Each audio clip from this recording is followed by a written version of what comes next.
welcome to another Out of Spec podcast episode. Today, I'm joined by my dad, who has a YouTube channel called Out of Spec Dave, and we're talking about what the heck is going to happen when Tesla opens up their supercharger network in America. We're going to be talking about are they even going to be doing it? I think the answer is yes, but we'll see how they're going to be doing it, everything we know up to this point, and then maybe some of the social aspects regarding maybe some expected fights breaking out at Chargers. Now, Dad, you drive a Tesla Model S, but you also have a CCS vehicle, a Genesis GV60. I also have Tesla and CCS vehicles. Right off the bat, what's your impression when you hear you might be at a supercharging station and a guy in a Porsche Taycan or Chevy Bolt or Kia Niro might pull up next to you and plug in? What's your initial impression of that? Yeah, I mean, for me, I don't really see a problem with that, but I think that there are going to be some very interesting conversations at a minimum, and what I would say is that there's a lot of reluctance in my world to owning two CCS vehicles right now, and that's one of the reasons why I ended up I could have kept my Ioniq 5, but I really wanted to have one Tesla Tesla car to be able to charge at the supercharger network. And knowing that that was also CCS enabled, I had the best of both worlds there. But I think that when I pull up to a CCS, let's just say an Electrify America station with a Tesla, it's probably not going to be that big a deal, because when you think about brand loyalty, okay, and this is really what it comes down to, with EA, they're supporting all different kinds of cars, right? You know, Ford Mustang Mach-E's and Volkswagen ID4s and all the EGMP platform cars, you name it, and it supports it. Whereas Tesla is Tesla, okay? So what are you doing at my supercharger if you've got a Volkswagen ID4? And I think that's probably going to happen. I don't want to say it's going to be the norm, Kyle, but I think that if it does happen, I think it's going to be the reciprocal of what we have today. I don't think you're going to see people at EA stations yelling at Tesla guys.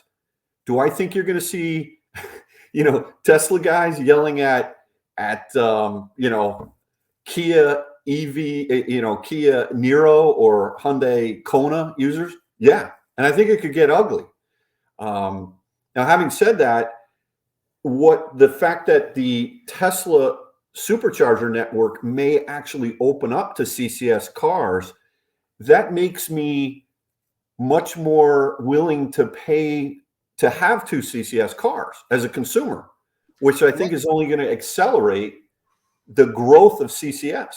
Well, let's talk about, before we get into the big social aspects of it, let's talk about the hardware, what's capable, what's not. So right. In Europe, it's much easier for Tesla to open up the network, and they already have at select locations. I've been to probably 10 or 15 different superchargers across Europe in non-Tesla vehicles, pulled up, plugged in, and charged. And the experience for that has been, I roll up, they already have the CCS2 connection on them because that's what Tesla uses in Europe now. I plug in the car, I load up my Tesla app on my phone. You get the app if you're a non-Tesla driver as well. You select the stall that you're plugging into. It says, there's a sticker on every stall. And let's say you're plugging into 8C, which would be a huge supercharging location, and it's a version 3, 8C, let's just say. You say activate, the car's plugged in, and boom, it charges, and it works pretty well. Now, I've had some I/O issues. Polestar 2, I had some issues charging on the supercharger network. It's a lot of the same issues we see with general CCS chargers. I've also experienced with non-Teslas on the supercharger network, because sometimes the cars and the chargers don't like to talk to each other, especially when they don't come from one company. So reliability is going to be something we're going to have to test all the different cars at the superchargers, see if there's issues, and see how quickly they get resolved. Secondly, our connector type in the US is different. Tesla uses their proprietary connector, which looks like this right here. This is the Tesla connection. This is the public charger connection, the CCS. This is what everyone else uses, except for Nissan Leaf. But, for the most part, this is the other standard, CCS1. And I think that's really a great standard. CCS is good. The problem is most Tesla Superchargers, all of them today just have this plug in North America. So that brings up one of two questions. How is Tesla going to do it? Are they going to offer the reverse of this adapter, which would be a CCS output with a Tesla input, and that someone can purchase this to gain access to the supercharger network? Or will they physically put CCS handles on the superchargers themselves, which I think is the direction we're going to see them go with version 4 supercharging, the next generation after V3. We've already heard reports that they're going to have dedicated CCS handles on these new chargers. But we know Tesla's not afraid of adapters because they offer this. This is a Tesla factory component, which is a Tesla to CCS adapter. So what do you think right off the bat? Do you think we'll see an adapter, the reverse of this, to use the existing network and then just native use of version 4 and up? Or will CCS just be limited to the version 4 chargers? What's your opinion? No, I think, look, what you just showed there, the Tesla to CCS, or is it CCS to Tesla adapter? That's not the first time we've seen Tesla offer an adapter, right? The CHAdeMO adapter is already the precedent for that.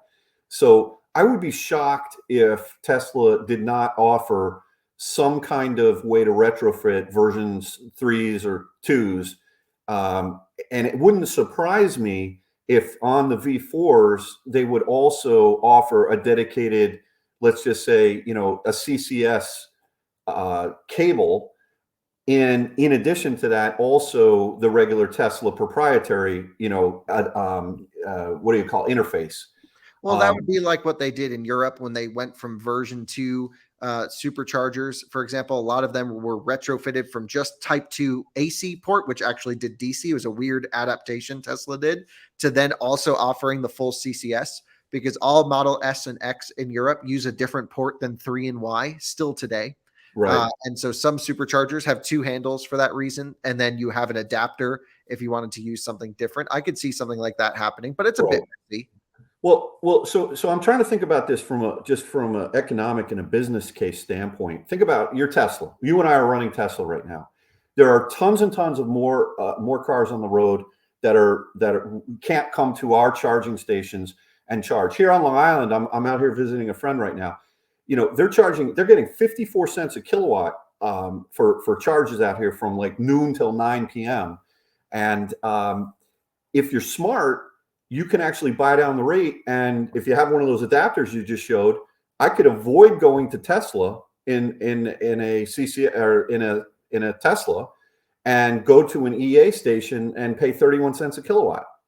So I think that it would be very surprising to me if Tesla does not offer an adapter for their V2s and V3s, because what they want to do is they want to sell electricity, right? And it's a profitable case for them so that they can actually increase revenues to put more charging stations out there, so that maybe there will be some conflicts, at least initially, in some of the higher use stations where there's already lines with just Teslas. But I think the longer term vision there is be the supplier of the electricity and lure people over there. So I don't think it's just going to be limited to V4s, Kyle. Well, that'll be interesting to see. I think at the end of the day, you're talking about, the pricing difference of kilowatt hour Tesla versus EA. We'll do a whole episode on that, actually. My impression of Tesla's pricing, though, is actually not to smooth out their pricing. I don't know if they're really actually making that much money when you plug in, but their expensive versus non-expensive tiers seem to be to smooth out demand. They kind of want to level demand, I think, more than anything. More than actually game the pricing, because I've looked at the utility rates in certain areas where they're doing it and it doesn't match up. So it doesn't totally make sense to me. But all right, back to the topic. Tesla Superchargers will open. Let's just assume, I'm assuming they will. There's a direct quote from a White House representative that said, later this year, Tesla will begin production of new supercharger equipment that will enable non-Tesla EV drivers in North America to use Tesla Superchargers. Now, that indicates just V4 stations, not the earlier ones, but maybe we'll see some more. Let's just assume, wide open, certain locations, I assume very much like Europe, maybe ones like us locally up here in the mountains that aren't heavily used stations will become available to non-Tesla users on a station by station basis. That's how it works in Europe. And it works very smoothly in Europe. There haven't been too many issues. I get a couple looks when I'm pulling up, in a Taycan or Polestar or iWays or something weird at a Tesla Supercharger in Europe. But ultimately, people really don't care as long as they have a spot to charge. Where I assume it becomes an issue is when you're waiting to charge your Tesla and there's a dude in a Bolt charging at 50 kilowatts, right in front of you. That I think is the frustration I've been seeing from our viewers, from our audience who are Tesla drivers, saying like, I bought this $150,000 Model X Plaid, whatever it is. I don't want to wait for an Niro or a Bolt to finish charging if I have to wait in line. Now, if you have a station with 50 plugins and you're 3 cars there, who cares what anyone else Right. does? I would agree with that. Yes. I would definitely agree with that. There will be those that even if it's 50 and 40 of them are open, there will be those very few fringe cases where people will get just upset because they feel a sense of entitlement. The one thing you have to also realize, Kyle, is that Tesla's been in this country for a lot longer than it's been in Europe.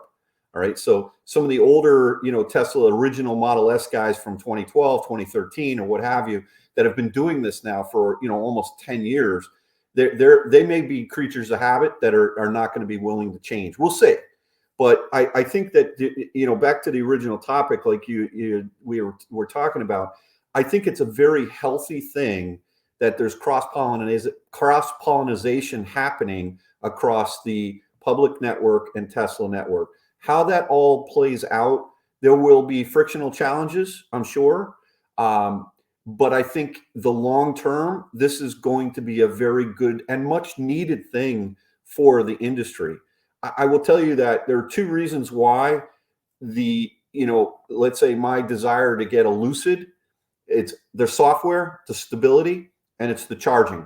Even when they're throwing me 3 years of free E at me, I'm still like, well, wait a minute.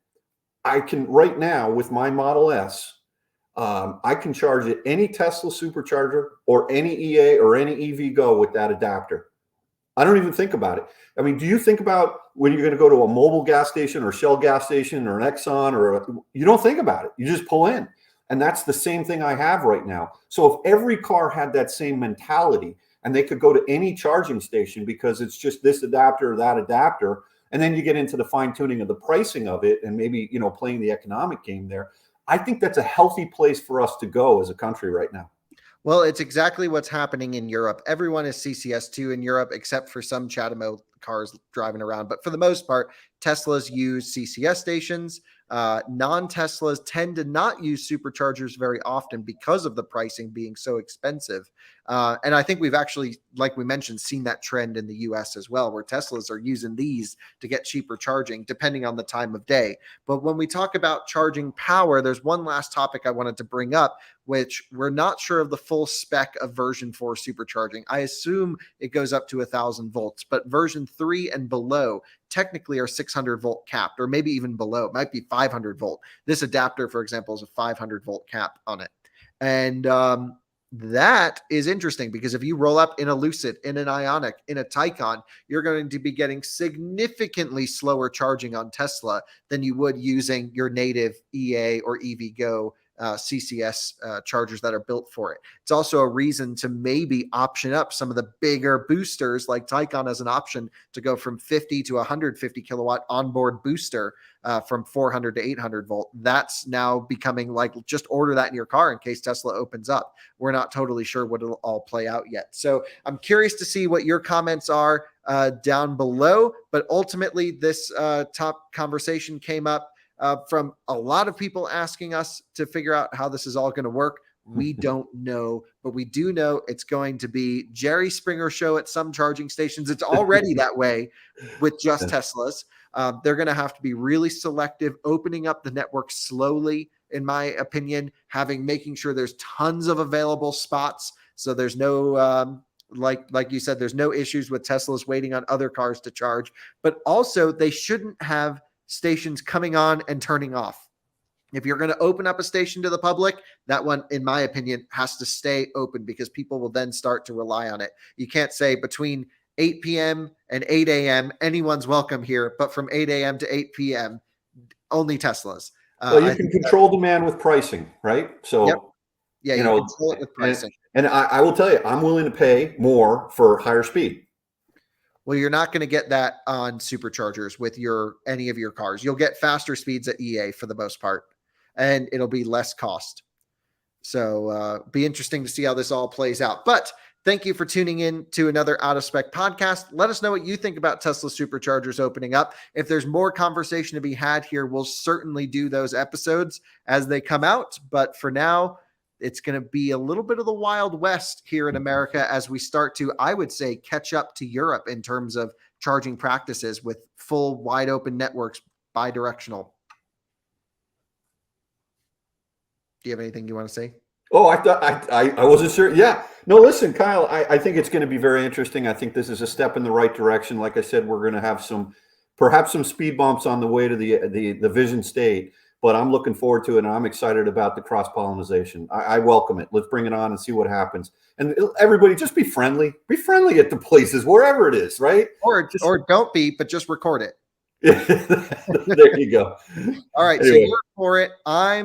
When I drive my Tesla, I'm really not for it. When I drive a CCS car, I'm really for it. So I'm still very much mixed on the whole situation. Kyle, you're the biggest fan of Chatamo now that you got that Nissan Leaf. You're like, don't let Chatamo die. I'm saving Chatamo from its death single-handedly. All right. See you all on the next one. Bye-bye. Bye, guys. Bye-bye.